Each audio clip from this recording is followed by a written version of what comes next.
the ability of the media to do its job is absolutely paramount for the strength of our country and the strength of our state. I have been very critical of what is left of the legacy media in Washington. By the day, there are fewer and fewer reporters, and I would argue there are almost no reporters who are willing to do what it takes to hold powerful people accountable. So as we've seen some of these independent media outlets start to pop up, you know, the Jonathan Cho's of the world, for instance, our show, we're filling a void. We are filling a void in more than one way. We're filling the void that has opened up after, legacy newsrooms started to cut staff. So again, we just have fewer reporters. That's a fact. Covering the State House in Olympia, there used to be a couple dozen reporters there full time. And frankly, I mean, back in the day, newsrooms and TV stations used to have so many reporters, they would send reporters to cover Congress in Washington, D.C. That's just not the reality anymore. There are a handful, maybe 5 reporters who cover what's happening at our state capitol full time. Maybe 5. I mean, anytime I go down there, I am hard pressed to spot a reporter anywhere in the House or the Senate covering the activity of the day.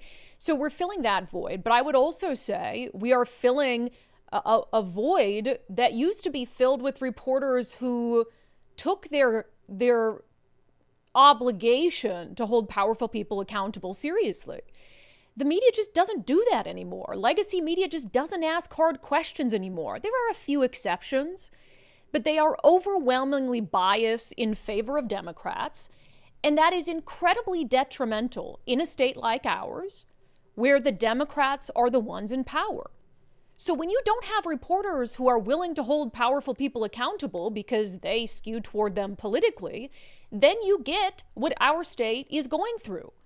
That's how you get a consolidation of power from one political party that has ruined our state in so many ways. On the homeless crisis, the crime crisis, the drug crisis, the affordability crisis, we're being taxed to high heaven.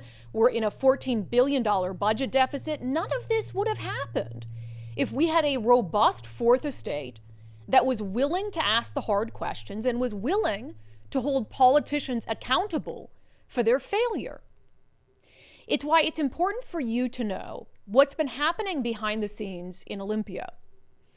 And the fact that legacy media is actively fighting to keep people like me, to keep people like Jonathan Cho out of their spaces. I want you to really think about that. Legacy media is actively working to thwart my ability to do my job for all of you, to thwart Jonathan Cho's ability to do his job for all of you. And we're just 2 examples. And it's because legacy media, I liken it to the movie Mean Girls, if you've never seen it, where the popular girls say, "You can't sit with us." Legacy media is trying to protect itself, is trying to preserve the places and the institutions that it has for decades had unfettered access to and limited competition from the outside. And at the end of the day, it's a selfish decision from legacy media, a decision made in the interest of their egos and self-preservation that ultimately just hurts the people who they claim to want to serve. So just before we came on today, I published a story on my Patreon and Locals platforms, but there is no paywall. Anyone can read it. It's a long read. I will say I was up until about 1 a.m. finishing it. But I hope you take time today to read it in full. I'm going to discuss some of the things that I talked about in that article on the show to begin with. But the headline, Legacy Media Just Handed Politicians More Power Over the Press. In their effort to shut out independent media, legacy media ended up hurting themselves and in turn their readers and viewers. So here's what's been happening behind the scenes that I've kind of alluded to on the show, but for legal reasons I wasn't able to get into fully, and I am now. So at the beginning of the legislative session, I started to hear rumors that the Capitol Correspondents Association would be pretty stingy with press passes. So the Capitol Correspondents Association is very similar to the White House Correspondents Association. They're a group of media members and they dictate access. They get to decide who sits where, for instance, in Congress, in the White House press briefings. So that's the best example because most people know what the White House Correspondents Association is. So we have, obviously it's much smaller here, but we have a Capitol Correspondents Association. And they have for decades, for at least 50 years, or as long as anyone can remember, the Capitol Correspondents Association has controlled press access and press passes in Olympia. And it's always been an imperfect system, but we really haven't had much problems with it until new media and independent media started to proliferate. So what the Capitol Correspondents Association started to do is pick winners and losers. Rather than erring on the side of too much access, which you would think anyone who cares about the First Amendment and holding powerful people accountable would err on the side of allowing too much access as opposed to not enough access. But of course, they're getting territorial. So the Capitol Correspondents Association decided that it was going to be very stingy with who got a hard pass, which is a pass that allows you to walk into the House, walk into the Senate, go on the floor in the wings where lawmakers are coming and going, and have essentially unfettered, unrestricted access to those areas to be able to do your job. So having that press pass is very, very important.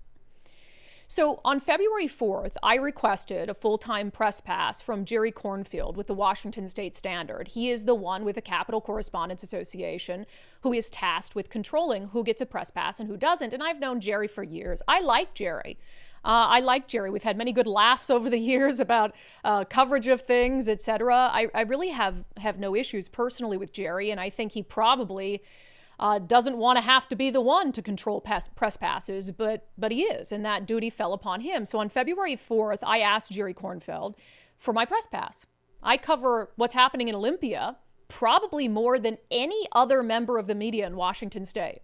We do an hour-plus long show every single day, much of it focused on what's happening in the legislature. Why would I not get a press pass? Well, Jerry Kornfield very promptly denied my press pass. I asked him why, and he asserted that it was because of my political activity, the fact that I take political positions, the fact that I have spoken at rallies in favor of policies that I support or initiatives that I support. Which, never mind the fact that the federal courts have, for 50 years, have held that press passes and access can't be denied based on someone's personal political opinions or activity. So it's just not in accordance with the court rulings on this issue. But it's also no different than what something like the Seattle Times editorial board does. They take political positions and stances on politicians and issues all the time. They don't actually get up and go out and do anything about it, but they write about it. And I would also say this, the version of reporting that I'm doing on this show is far closer to the protections our founding fathers put in place for the free press.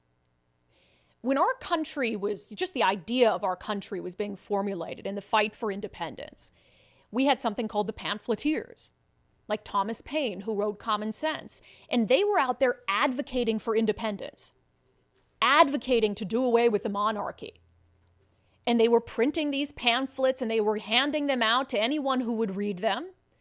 And they never hid their biases. They never hid their opinions. The pamphleteers had very clear, very harsh often, words for the monarchy and very clear ideas of how they thought a government, if we could achieve independence, should operate.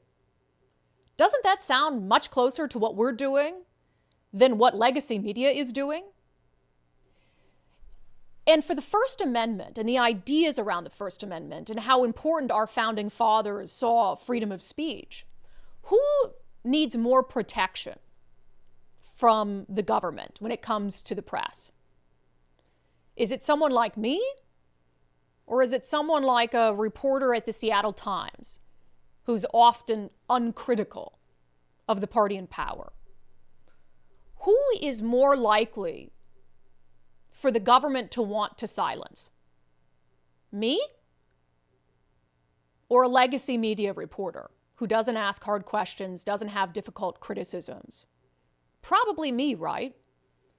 So the First Amendment is made for people like me, for people like Jonathan Cho, for people who are continuing in the tradition of the very first quote-unquote journalists in this nation, the pamphleteers. So the idea that you fast forward all these years later and the legacy media is essentially saying, you're not one of us.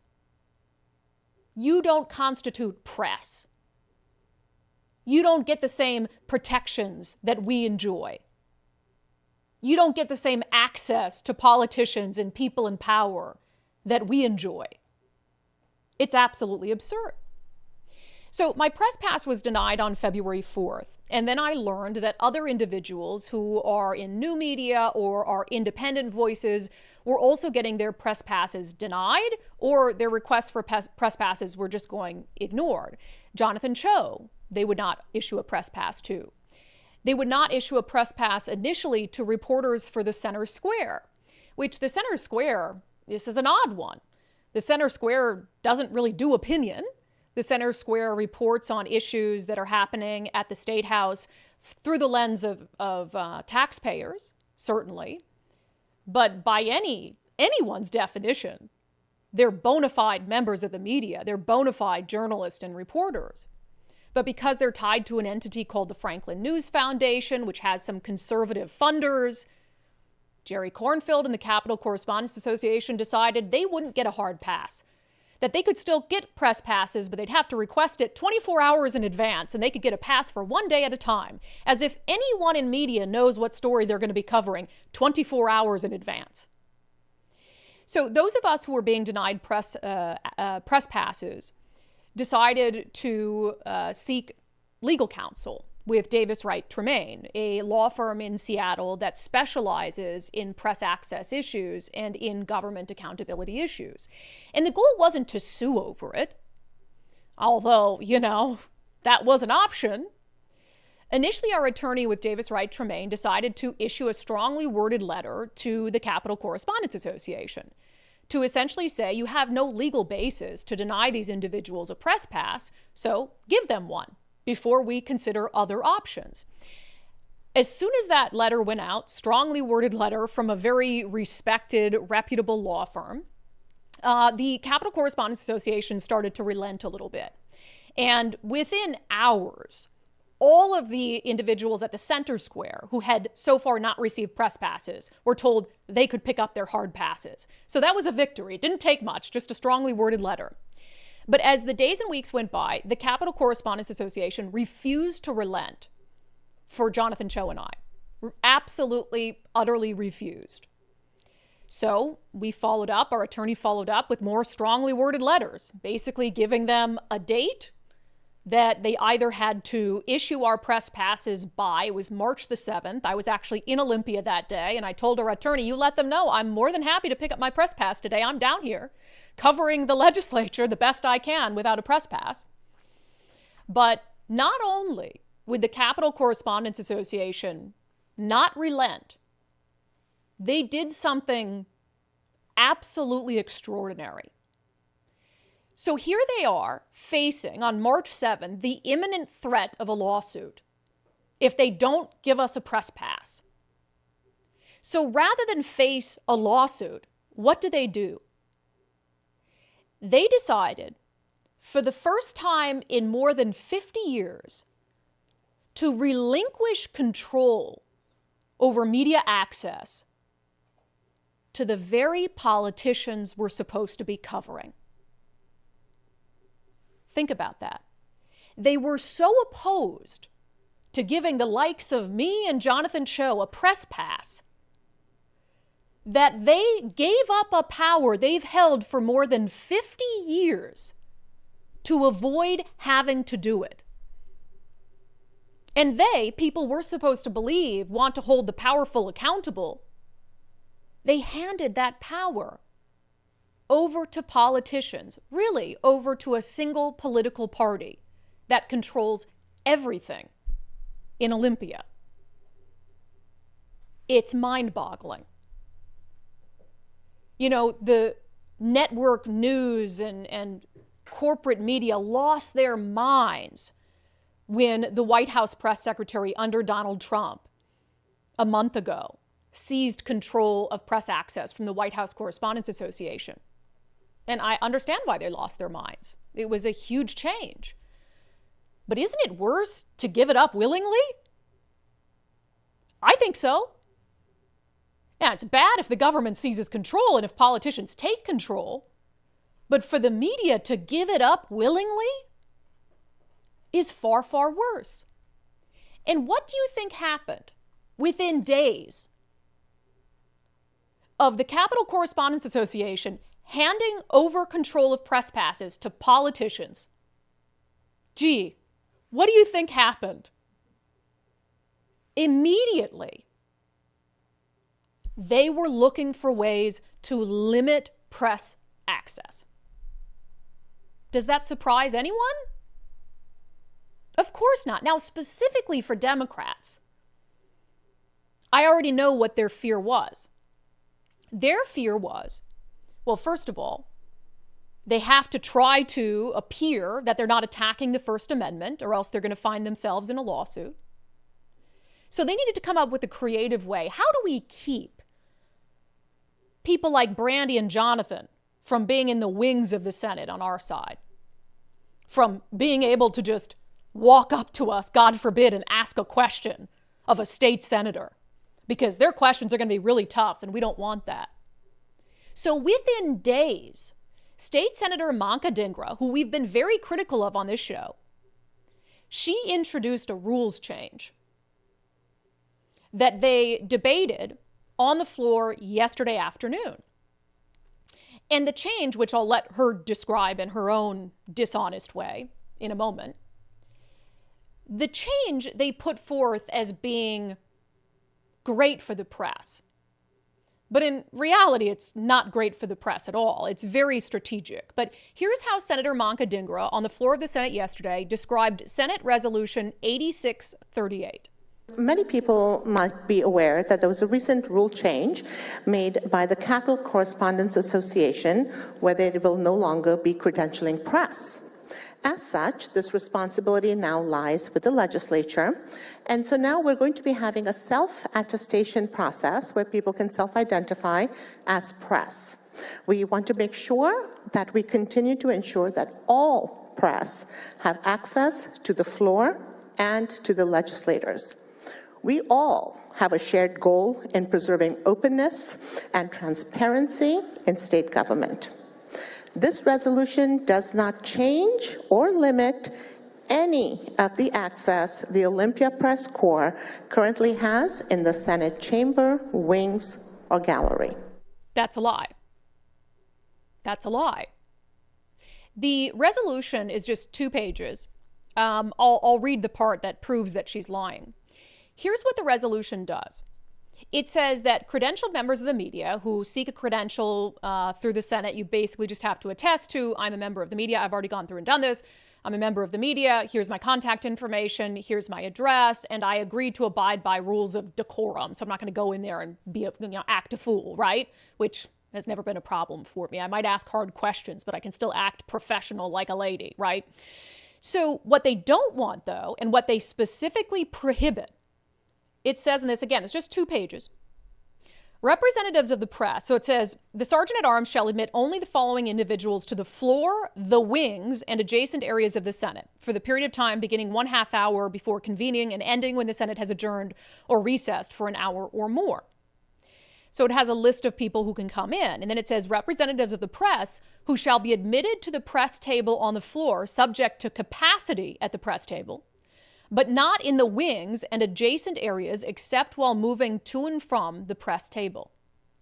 So this new rule explicitly prohibits even credentialed members of the media from being in the wings, which is the area where the media for years, for as long as I've been covering the State House, 15 years, has always done most of its reportings. You can get this picture if you're watching. I took from the wings of the Senate after I had to ask a Republican lawmaker to let me in because I didn't have a press pass to get in. So you can be very close, you can watch debate, you can take pictures and video, you can interview, and I often did this in Fox 13, the comings and goings of lawmakers, you'd interview them, and that's really the only place where you were able to keep track of fast-paced floor action. So that is the best place for the media covering the legislature to be able to do its job, is in the wings. So this Senate resolution, which again came about because in their brilliance, the legacy media handed responsibility over to politicians rather than let Jonathan Cho and I in. So they decided, Democrats, Senator Moncadingra, hey, let's ban them from the wings. They can come in and there's a little table up front, and subject to capacity, they can sit there. So once it's at capacity, you're just SOL. Once it's at capacity, you can watch with the rest of the public from the second floor balcony. That's really what they expect you to do. With an exception. They said that there could be an exception if members of the Senate allow you to be in the wings. So they could say you have a press pass. Senator Dhingra could say, hey, reporter from The Stranger, you can be in the wings. I give you permission. So essentially, as a reporter, you have to ask a favor of the very lawmakers who you're supposed to be covering in order to be in the wings. And that's the only way that you can be there. So what happens if a lawmaker who gives me access doesn't like a report I did that day? Reporters will be constantly worried that their access will be taken away. So Moncadingra's lying, as we know she often does, when she says, oh, this change is harmless. This change doesn't really mean anything. It's not changing anything. It is. And that's why, before this vote happened, there was a full-on meltdown from the legacy media yesterday. The Washington News Publishers Association was blasting out emails to its members saying, email your lawmakers now. They're about to take away our access to the wings, which would be an immense historical change. There's a reason they were freaking out, because for them, this would be a major departure. They always do their reporting from the wings. So this goes for a vote on the floor. All of the Democrats voted in favor of this change. Now, the Republicans were split. Some voted in favor, some were opposed, but for a reason that requires some nuance. But first, I want to play this statement from Republican Senator Jeff Wilson, who was opposed to the change, and I think he makes some very valid points. It's not just the press and their First Amendment, Mr. President. It's also our First Amendment. You know, the one that we can conduct in the wings. I do understand control. I do understand to apply these to simply make it somewhat easier. But I'm going to go back to the words free press. I just can't stop on that. I certainly, more times than probably not, disagree with the press.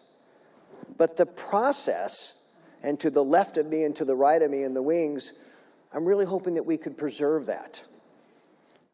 I'm somewhat impressed today, Mr. President, because straight ahead of me to the right, I do see members of the press on the floor. It's good to see them in quantity.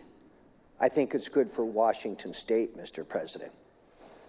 But to treat the sides to the left and the right of me in the wings something more to usher through and to shuttle through quickly without the fear of press police, just for that common conversation that in my first 5 years, Mr. President, has proved to be an effective way that I represent my district.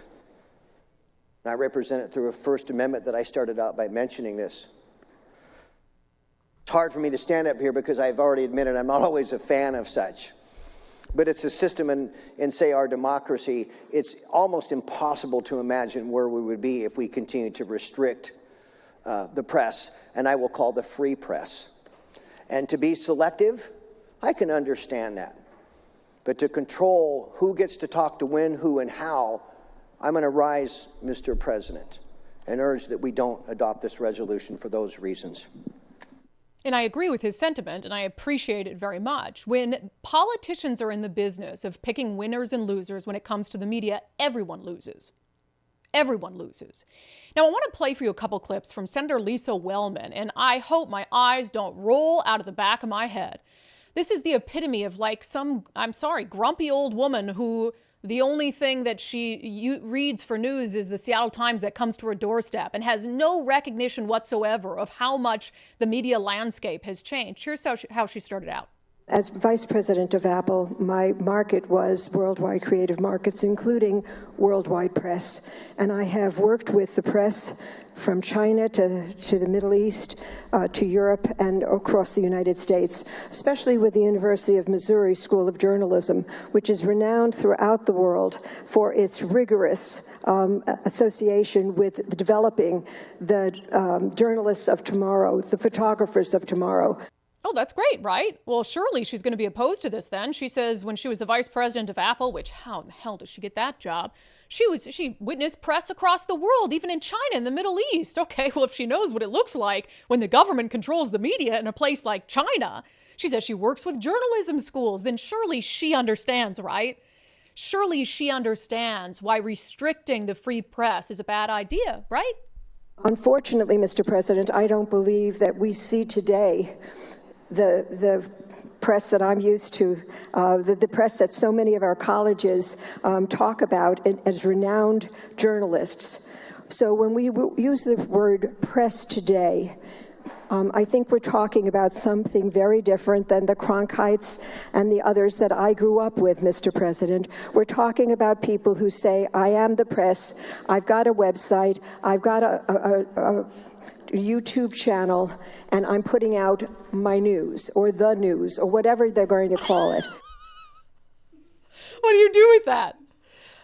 Because we're not Walter Cronkite. Like, let's go back, 60 years? Because I'm not Walter Cronkite. I'm somehow less of a news source. Because she says people who have their website or YouTube, they're some of the largest distribution of news and information happens on YouTube. And the largest distribution of news and information happens on people's little websites. So it's just this fundamental misunderstanding of how much the media landscape has changed. But it gets worse from Senator Wellman. Out of due respect for the people who earned the right to call themselves the press and sit in that corner of the room, there are qualifications, and I think that we should adhere to them to preserve the very thing that that good senator was talking about, to preserve the publication of truth, verified facts, Mr. President. And so I support this resolution. Thank you. So to preserve the truth, or whatever is acceptable truth to her, and out of respect for the real reporters who have earned the right to be members of the media and have the qualifications to be members of the media, that's why they have to restrict access and be a little choosy. What qualifications, Senator Wellman, are you talking about? Are you talking about people who went to college for journalism? Well, in that case, I have a bachelor's in journalism and mass communications from one of the best journalism schools in the country. Are you talking about individuals who have proven that they have excellence in journalism? Well, in that case, I have an Emmy Award and 3 national Edward R. Murrow Awards for excellence in journalism. Are those enough qualifications for you? What qualifications, Senator Wellman, in your vast experience traveling around this world, seeing how press freedom and access works in places like China and the Middle East? In your opinion, what qualifies someone to be a member of the free press and to cover you rigorously? Please tell us more. So Democrats all voted in favor of this restriction, which, let's be clear what this is about. On the Senate side, where I have been very harsh, rightfully so, on people like Senator Manka Dhingra, Senator Jamie Peterson, Senator Lisa Wellman, they want to avoid the possibility that I could now have a press pass and could approach them in the wings of the Senate to ask them questions. Or that Jonathan Cho, in the fashion only Jonathan Cho can, will bring in his cell phone and record himself asking them questions about all their utter failures. They believe they should have a right to protect themselves as elected leaders from tough questions in a setting they can't control. That's what this is about. So I mentioned about half of the Republican side also voted in favor of this, but their motivations are very different. A couple weeks ago, I was in Olympia and I met with Republicans in the House and the Senate. I would have loved to meet with Democrats as well, but I don't blame them for not inviting me. And I had a long conversation with both sides about my fears about what was transpiring then behind the scenes, about my fears that we weren't being given access, the same kind of access the legacy media enjoyed. And I was given promises, I would say, that they believed in freedom of the press.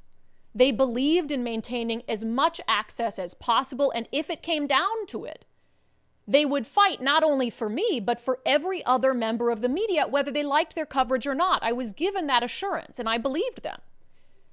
And after the vote happened yesterday, they made good on it.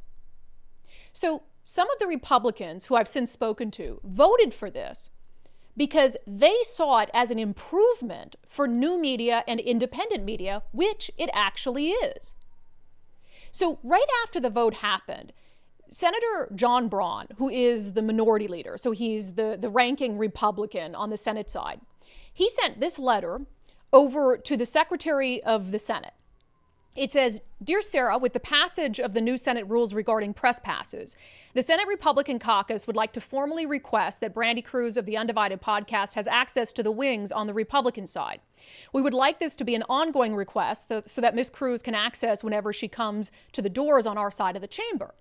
Now, you might think, well, that sounds like special treatment. No, because Senator John Braun also sent a letter just like that to the Secretary of the Senate, not only for other members of the media, independent reporters, new media, but a blanket letter for any individual who gets a press pass through this new process to say that they are welcome whenever they'd like in the wings of the Republican side of the Senate. Democrats have done no such thing. So Republicans knew that in passing this, they could turn around and open back up access to the wings on their side, and that would at least allow reporters to have some semblance of the access they enjoyed, not on the Democratic side, but on the Republican side. So they saw that as not perfect, but the best possible trade-off. Now, that still puts us in the position of essentially having a favor done for us, all the members of the media. And Senator Braun has said anyone who gets one of these press passes, they will do the same thing for. Whether it's a reporter from The Stranger who they don't like, or whether it's someone like me who we get along great. And that shows me that they did this for the right reasons, and the Democrats did it for the wrong reasons. Now, I want to make one final point, and I love that you guys nerd out on this stuff with me, because I think it's all so fascinating and important. I don't blame the politicians. I blame the press. This all could have been avoided had the legacy media simply said, you are working to hold powerful people accountable. We believe people are better served when there's more individuals who are doing that, and we'll give you a press pass. Then nothing changes. Then they continue to enjoy the same access they've had. We get to enjoy that access as well. We get to do our jobs. And none of this ever happens.